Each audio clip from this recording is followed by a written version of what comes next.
او خدا کے بندو، دین کو کچھ دینا، میرے رسول کریم علیہ السلام نے ساری زندگی دین کے لیے وقف فرمائی۔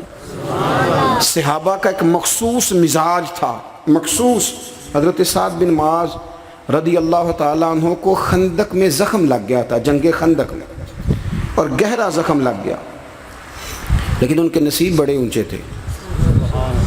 جب زخم گہرا لگا تو رسول کریم علیہ السلام نے مسجد نبوی میں ان کے لیے خیمہ لگوایا، اور نصیب دیکھو اس بیمار کے کہ رسول پاک 2 وقت اپنے دست مبارک سے مرہم پٹی فرمایا کرتے تھے۔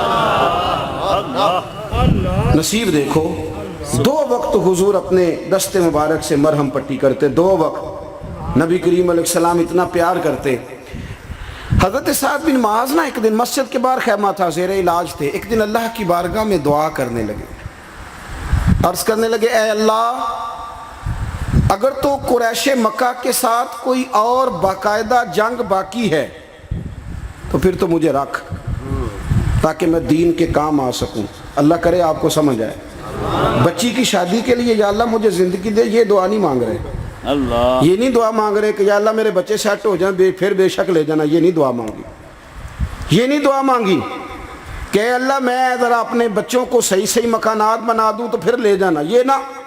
عرض کی اے اللہ اگر کوئی اور جہاد ہے، میری ضرورت ہے تو مجھے رکھ، اور اگر اور جنگ قریش مکہ کے ساتھ نہیں ہونی تو مالک پھر موقع بڑا اچھا ہے، مجھے حضور کے قدموں میں موت عطا فرما دے، حضور کے قدموں میں۔ اے اللہ پھر یہ موقع اچھا ہے، اور وہ بھی اگر تیری رضا ہو تو۔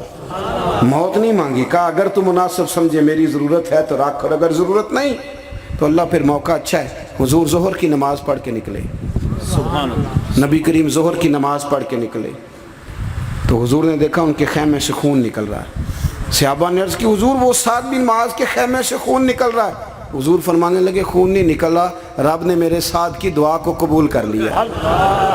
حضور ان کے خیمے میں پہنچے، انہوں نے اپنا سر حضور کی گود میں رکھا، کیا تیرے نصیب ہیں، کیا تیرا انداز ہے۔ حضور کی گود میں نبی کریم نے بالوں میں دست اقدس پھیرا، آنکھیں کھول کے عرض کرنے لگی حضور آپ مجھ سے راضی تو ہے نا؟ تو نبی کریم نے فرمایا میں آج تک تجھ سے راضی ہوں، مجھے امید ہے میرا رب بھی راضی ہوگا۔ پھر حضرت سعد کی روح پرواز کر گئی، پھر روح پرواز کر گئی۔ ملا علی قاری کہتے ہیں یہ واحد صحابی ہے جس کے جنازے کو میرے نبی نے کندھا عطا فرمایا ہے، واحد صحابی۔ اور جب ان کا جنازہ جا رہا تھا تو نبی کریم ایک قدم یہاں رکھتے، ایک دوسرا تھوڑا ہٹا کے رکھتے، پھر تھوڑا ادھر مڑ جاتے، تھوڑا ادھر۔ حضرت عمر عرض کرنے لگی حضور یہ انداز تو چلنے کا میں نے پہلی دفعہ دیکھا ہے۔ نبی کریم فرمانے لگے عمر تمہیں نظر نہیں نہ آ رہا، 70,000 فرشتے آئے ہیں جنازے میں، فرشتے بڑے آئے، لہٰذا میں تھوڑا نا قدم ہٹا کے رکھ رہا ہوں، کسی فرشتے کے پیر پر میرا قدم نہ آ جائے۔ نتیجہ سمجھو، نتیجہ کیا ہے؟ صحابہ کہتے ہیں اے اللہ زندگی بھی اتنی دینا جتنی تیرے دین کے کام آئے۔